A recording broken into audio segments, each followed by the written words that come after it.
और उम्मीद है आप लोग ठीक होंगे। दोस्तों, पाकिस्तान में जो सैलाब है वो अपनी जैसे कह लें कि ख़तरनाक हद तक पाकिस्तान में बड़े बड़े लेवल पे पहुंच चुका है, जिसमें तकरीबन 33 मिलियन लोग जो हैं वो तकरीबन इन जो सैलाब से मुतासर हुए हैं। और ये कहा जा रहा है कि पिछली एक डेकेड का सबसे बड़ा जो सैलाब है, तकरीबन 1000 के करीब जो लोग हैं वो पाकिस्तान में जान से हाथ धो बैठे हैं। और जो पाकिस्तान की नेशनल डिज़ास्टर मैनेजमेंट अथॉरिटी है, वो भी ये कह रही है। और पाकिस्तान के अंदर ये जो 8th साइकिल है मानसून का, वो है। और जिसे आप कह लें कि नॉर्मली जो मानसून के 3 से 4 साइकिल होते हैं। और ये जो परसेंटेज ऑफ फ्लड्स है, इसे सुपर फ्लड्स कहा जा रहा है। ये बड़ी शॉकिंग है, जिससे बहुत बड़े पैमाने में पाकिस्तान पे इंफ्रास्ट्रक्चर तबाह हुआ है। अरबों डॉलर का पाकिस्तान में इससे खदशा है कि नुकसान हुआ होगा और हो रहा है। अब यहाँ पे आके हमें ये चीज़ देखनी है कि हमारे जो स्पीकर नेशनल असेंबली हैं, वो तो कनाडा में मौजें कर रहे हैं। और वहाँ पे वो नियाग्रा फॉल्स में जो है वो अपने ऊपर वो साढ़े पंजाबी कहंदे ने छापर चढ़ा के ते बैठे ने, खेडन डए ने, एन्जॉय कर रहे हैं दोस्तों के साथ, अपनी कोलीग्स के साथ। पाकिस्तान में जो है वो और सैलाब से लोग मर रहे हैं। इससे पहले इमरान खान साहब गली-गली, सड़क-सड़क, मोहल्ले-मोहल्ले में ये शोर डाल रहे थे जनाब कि वो देखो ये चोर हैं, डाकू हैं। और उनका अपना खैबर पख्तूनख्वा और पंजाब, जहाँ पे उनकी हुकूमत है, वो डूब चुका था। और उन्होंने उन्होंने जाना था पंजाब के फ्लड्स एरिया में, लेकिन वो नहीं गए। आज वो खैबर पख्तूनख्वा के एरिया में गए हैं। वज़ीर आज़म पाकिस्तान, जिनकी हुकूमत सिर्फ 20 किलोमीटर के इलाके में है, मरकज़ के अंदर, वो बेचारा कभी कहीं जाते हैं, कभी कहीं जाता है। क्योंकि ये एक नेचुरल कैलेमिटी है, नेचुरल डिज़ास्टर है एक किस्म का। ये नेशनल लेवल पे ये चीज़ें हैं, तो ज़ाहिर बात है वज़ीर आज़म को चीज़ें देखनी है।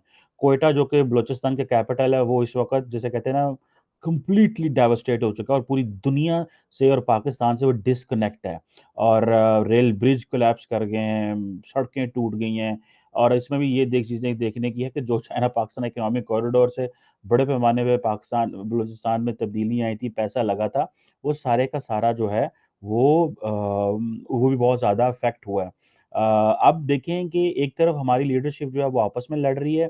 इमरान खान साहब को जेलों में लेके जाया जा रहा है, उनके खिलाफ दहशतगर्दी के केस हैं। दूसरी तरफ इमरान खान की जहाँ पे हुकूमत है, वो पाकिस्तान के इंटीरियर मिनिस्टर राना सनाउल्लाह के खिलाफ दहशतगर्दी के पर्चे दर्ज करा रहे हैं। और राना सनाउल्लाह और जिनकी मरकज़ में हुकूमत है, वो इमरान खान के ऊपर दहशतगर्दी के जो पर्चे हैं वो करा रहे हैं। और उधर अवाम जो है वो बेयारो मददगार बैठी हुई है, इंतज़ार कर रही है कि शायद कोई हमारी मदद को आएगा। अब सियासतदान थोड़े से हिले-जुले हैं, उनको पता चला है कि हमने ज़ाहिर बात है वोट भी लेने हैं। तो अगर इस तरह हम लोगों को जलता-मरता छोड़ देंगे तो वोट कैसे लेंगे? अब ये सारे वोटों के लिए जो है वो वाप ज जा रहे हैं लोगों के पास। आप देखिए, तकरीबन कहा जा रहा है कि सिंध के अंदर तकरीबन 1 मिलियन टेंट्स, ठीक है जी, जो हैं वो चाहिए। और बलूचिस्तान में तकरीबन 1 लाख टेंट्स की बात हो रही है। आप देखें कि 1 मिलियन टेंट्स कितने होते हैं और कितनी फैमिलीज़ उसमें जो आएँगी और कितनी दुनिया जो है वो पाकिस्तान के अंदर मुतासर हुई है। क्वेश्चन ये नहीं है कि 1 मिलियन टेंट्स चाहिए। क्वेश्चन ये है कि ये जिन लोगों के पास जिनके घर थे, कच्चे मकान थे, छोटे-छोटे मकान थे, वो तबाह हो गए। पर बल्कि अब खैबर पख्तूनख्वा में तो जितना हमारा टूरिस्ट एरिया था, जहाँ पे ज़्यादा टूरिज़्म थी, वो सारे का सारा एरिया तबाह हो रहा है।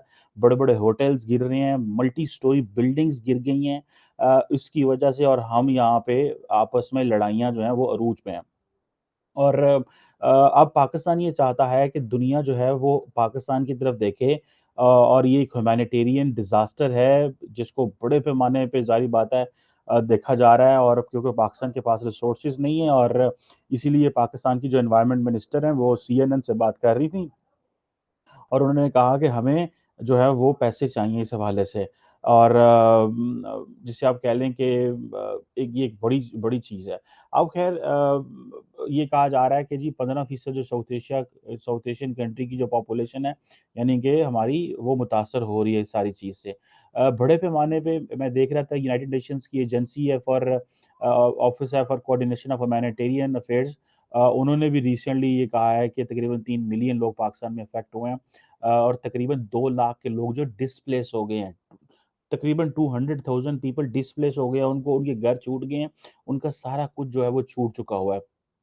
अब आप ये इमेजिन कर लें कि अगर और पता नहीं कितने 100 किलोमीटर के ऊपर जो सड़कें का नेटवर्क है वो तबाह हो गया है और तकरीबन 1 लाख के करीब घर जो हैं वो पार्शियली या फुली डैमेज हो गए हैं। जितनी बड़ी डिज़ास्टर पाकिस्तान में आई है, इससे तो हम लोग अगले कई महीनों तक और सालों तक नहीं निकल सकते, क्योंकि ये इंफ्रास्ट्रक्चर बिल्ड करने में और सारा कुछ करने में बहुत ज़्यादा टाइम लगेगा।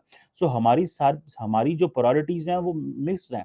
ये नेचुरल कैलामिटीज़ जिसने पाकिस्तान को घेरा हुआ है, लेकिन पाकिस्तान में जो असल प्रॉब्लम लगती है, टीवी के ऊपर जो मसला लगता है, वो है पावर स्ट्रगल, कि भाई कौन-सा बंदा जो है वो पावर में आएगा और किसको क्या मिलेगा। मानसून रेनफॉल का हुकूमत पहले कभी नहीं बताती, लोगों को ये नहीं कहती कि आप अपने आप को जो है वो अपने टेक केयर करें। जिस तरह ये फ्लड्स आए, ये कहा जा रहा है कि 1 डेकेड से ज़्यादा इतने एक एक 10 साल पहले तक इतने बड़े फ्लड्स पाकिस्तान में नहीं आए। इससे पहले 2009-10 में एक दफ़ा फ्लड्स आए थे पाकिस्तान में। कोई तैयारी नहीं है लॉन्ग टर्म जिसे अब कहा जाता है। गवर्नमेंट के पास क्वेश्चन ये है कि सारी की सारी सरकार चलती है फायर फाइटिंग के ऊपर। सरकार चलती है इस चीज़ के ऊपर कि भई और हमारे पंजाबी में कहते हैं डांग टपाओ। इट मीन्स कि आप ये सोचें कि आज का दिन कैसे गुज़ारना है। जब सरकार के पास पैसा इतना है कि डंग टपाओ की स्ट्रैटेजी हो कि भई आज का दिन गुज़ारो, कल देखी जाएगी, और ये साउथ एशियन ममालिक का बहुत बड़ा प्रॉब्लम है। हम लोग जितने भी इस खित्ते में लोग रहते हैं, इंडिया, पाकिस्तान, बांग्लादेश, अफ़गानिस्तान, श्रीलंका और इसी तरह अफ्रीका में और पूरी दुनिया में जहाँ पे डेवलपिंग वर्ल्ड है, कि हमारे लोग जो हैं वो नॉर्मली 24 घंटे से ज़्यादा का नहीं सोच सकते। और ये हमारी तरक्की ना होने में इसका सबसे बड़ी रुकावट है। लोगों का ज़्यादा जो टेंशन होती है, वो होती है 2 स्क्वेयर मील, 2 दिन का खाना, वक़्त का खाना हमें कैसे मिलेगा? तो जब ये चीज़ें होंगी तो फिर चीज़ें किस तरह जो है वो मेंटेन होंगी। अब आप इमेजिन करें कि अ, अब hundreds of billions of dollars है। मैं तो इसको ये कहूँगा, आप इसको फ्लड रिलीफ कह लें, रिहैबिलिटेशन की बात करें, रिकंस्ट्रक्शन की बात करें, यहाँ पे बिलियंस ऑफ डॉलर्स चाहिए। इससे इस तरह नहीं होगा जिसे आप कह लें कि चीज़ें नहीं होंगी और फिर जो लाइफ स्टॉक आपका तबाह हुआ है, लाइफ स्टॉक जो आपका तबाह हुआ है इस फ्लड वाटर की वजह से, जो फसलें तबाह हुई हैं और जो फूड शॉर्टेज होगी, मतलब आप नाम लें तो आपको पता चलेगा। गवर्नमेंट कह रही है 1000 बंदा मरा है, हमारे पास तो स्टैटिस्टिक्स भी नहीं है कि कहाँ-कहाँ पे गवर्नमेंट तो अब बलूचिस्तान और सिंध के तो बहुत सारे ऐसे एरिया पे हैं जहाँ पे गवर्नमेंट पहुँच ही नहीं सकती। गवर्नमेंट के पास रिसोर्सेज़ ही नहीं है कि अब गाँव के गाँव बह गए हैं। जैसे मैं पहले बता रहा था आपको कि तकरीबन 2 लाख जो लोग हैं वो डिस्प्लेस हो गए हैं। सैकड़ों किलोमीटर की जो रोड इंफ्रास्ट्रक्चर है वो तबाह हो चुका है अभी तक। और आप ये इमेजिन कर लें जिसे आप कह लें कि को 150 के करीब ब्रिजेस टूट गए हैं। घर जो हैं वो बड़े पैमाने पे तबाह हो गए हैं। मतलब ये तो आप you just can not predict कि आइंदा आने वाले दिनों में क्या हो रहा है। और यानी कि हमें बहुत बड़े पैमाने पे पैसा चाहिए और ये पैसा किसने देना है? और आपको मज़े की बात बताऊँ कि इमरान खान जो पाकिस्तान के इस वक़्त बड़े ऑपोज़िशन लीडर हैं, वो हुकूमत में भी हैं और ऑपोज़िशन लीडर क्योंकि इसलिए उनको कहा जाता है क्योंकि उनकी मरकज़ में हुकूमत नहीं है, लेकिन पाकिस्तान के 2 सूबों में, बड़े सूबों में उनकी हुकूमत है। वो पूरे पाकिस्तान में जलसे कर रहे हैं और शहबाज़ शरीफ साहब जिनके पास इख्तियारात कोई नहीं है, वो बेचारे एक शहर से दूसरे शहर भाग रहे हैं। जिनके पास सूबों के पास कंट्रोल है चीज़ों का, वो खामोश वो जो हैं, वो सियासतें कर रहे हैं। अब अभी आज इनको पता चला कि भाई क्या करना है और अभी ये थोड़ा-सा वो निकले हैं। अ बिलावल भुट्टो ज़रदारी जो हैं उन्होंने यूरोप का ट्रिप कैंसल किया, अच्छा किया कि ताकि वो रिलीफ वर्क को देख सकें। लेकिन पाकिस्तान के जो स्पीकर पार्लियामेंट का स्पीकर है वो उधर नियाग्रा फॉल के बाहर खड़ा हुआ और ऊपर छापर-छुपर चढ़ा के ते ਉਹ जनाब मौजां करन ਡਿਆ है ते लोगों को पैगाम दे रहा है तुसी इत्थे डुबन डए हो तो मैं रास्ते तलाश करने लगा हूँ कि आपको किस तरह बचाना है। अब ये जो चीज़ें हैं कि लोगों के पास शेल्टर नहीं है, खाना नहीं है, मेडिसिन नहीं है, एक्सटर्नल डोनर्स जो हैं वो खामोश बैठे हुए हैं, दुनिया खामोश है। अब पाकिस्तान को पता चलेगा कि दुनिया अमेरिका और यूरोप की क्या वैल्यू है। जो आपको पैसे देते थे इमरान खान साहब 24 घंटे यूरोप ते अमेरिका ਨੂੰ गालां ਕੱਢ देने, अब बताओ कहाँ से पैसा लेके आओगे? कहाँ से लोगों की रिहैबिलिटेशन करोगे? जब आएँगे यूरोपियंस और अमेरिकन्स आएँगे और वो आपके वहाँ पे आके डेवलपमेंट के काम करेंगे, यूएसएड और बाकी जो अदारे हैं डेवलपमेंट का काम करेंगे, तब भी आप लोगों को कहेंगे कि जी ठीक है अमेरिका ਨੂੰ गालां ਕੱਢो। तो क्वेश्चन ये है कि अभी हमें ये पैसा कहाँ से मिलेगा? ये जो अपने लोगों को बचाना मतलब हम तो टीवी का क्या है, लोगों का क्या है, लोग तो अगले 10-15 दिन में अपनी अटेंशन किसी और तरफ कर लेंगे। लोगों की अटेंशन बिल्कुल किसी और तरफ हो जाएगी। लोग तो भूल जाएँगे कि ये हमें जो है वो फ्लड्स है, क्योंकि जो मेनस्ट्रीम टेलीविज़न है, मीडिया है, वो तो दिखाते ही नहीं है। ये तो सोशल मीडिया ने शोर डाला है कि पाकिस्तान में इतने बड़े पैमाने पे फ्लड्स आए हैं, तो मेनस्ट्रीम मीडिया मजबूर हो गया। मेनस्ट्रीम मीडिया को दिखाना पड़ा कि इस वक़्त क्या हो रहा है, और मीडिया ने बिल्कुल अपनी जॉब सही नहीं की। मीडिया ने बिल्कुल अपनी जो मसले को आइडेंटिफ़ाई नहीं किया, और मीडिया सारा टाइम लगा हुआ था सिर्फ़ वो शहबाज़ गिल और इमरान खान के चीफ़ ऑफ स्टाफ की कहानियाँ सुनाने में। अब रेन इमरजेंसी जो अब डिक्लेयर हो चुकी है बहुत सारे इलाकों में, और 8वाँ 9वाँ सीज़न है ये, स्पेल है मानसून का। तो अब आप इमेजिन कर सकते हैं कि अभी हुकूमतों को बताया जा रहा है, अभी हमारे से इन्फॉर्मेशन शेयर की जा रही है कि लोग किस तरह मर रहे हैं और क्या होगा, और कितने जो है ना वो बड़े पैमाने पे ये चीज़ें हो सकती हैं। अगर 33 मिलियन लोग जो हैं वो इससे अफ़ेक्ट होंगे। इतना बड़ा ह्यूमैनिटेरियन क्राइसिस है। सो हमें तो मैं तो कल भी एक टीवी पे बैठा हुआ था पाकिस्तान में, और मैं ये बात कर रहा था, पाकिस्तानी एक टीवी से बात कर रहा था कि भई अ, जो पाकिस्तान की जो ये नॉन ट्रेडिशनल सिक्योरिटी है, ये फ्लड्स हैं, नेचुरल कैलामिटीज़ हैं, इसके लिए रियासतों को ब्रेस अप करना है। जितनी ज़्यादा आबादी हमने बढ़ा ली हुई है, मतलब 22-24 करोड़ आबादी जो हमने बढ़ा ली हुई है, हम कैसे चीज़ों को मैनेज कर सकते हैं?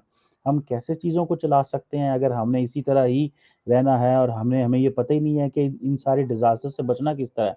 जब हमें इन डिज़ास्टर से बचना पड़ेगा तो पता चलेगा ना कि भई इस हमने किधर जाना है। और हमारे पास डिज़ास्टर में बचने का तो कोई प्लान ही नहीं है, क्योंकि हमारी तो मैं बता रहा था कल अपने एक टीवी पे, जिस तरह कि देखें, जो लोग इस चीज़ को समझते हैं कि पाकिस्तान के अंदर ये फ्लड्स की वजह से फसलें बह गईं, उनको इस चीज़ का भी पता होना चाहिए कि पाकिस्तान में बड़े पैमाने पे जो एग्रेरियन लैंड थी, जो एग्रीकल्चर लैंड थी, जिस तरह मैं जिस इलाके से आता हूँ, लाहौर, गुजरांवाला, और ये जो टेरिटरी है, फैसलाबाद, सियालकोट, गुजरात, इसको फूड बास्केट कहा जाता था पाकिस्तान का। यहाँ पे तो सारी हाउसिंग सोसाइटीज़ बन गई हैं, और लोगों ने अपनी ज़मीनें बेच के वहाँ पे जो है वो प्लॉट्स और वो इस तरह की चीज़ें बन गई हैं, तो फसलें तो कम काश्त होंगी। तो 24 करोड़ आबादी जो कि ऑलरेडी नेट इंपोर्टर है गंदम के लिए, चावल के लिए, इस तरह की नेचुरल कैलामिटीज़ जब 7 प्लस कर जाती हैं, तो मुझे बताइए आप किस तरफ अपने मुल्क को लेके जा रहे हैं? कोई है किसी किसी का प्लान, या कि सारा टाइम हम सियासत करते हैं? इसीलिए तो कहते हैं कि पाकिस्तान में एक इकोनॉमिक चार्टर की बात होनी चाहिए। पाकिस्तान में एक इकोनॉमिक चार्टर को लेके चलना चाहिए। कि अगर आपने पाकिस्तान के इकोनॉमिक चार्टर पे काम ना किया, तो हम कहीं नहीं पहुँच पाएँगे।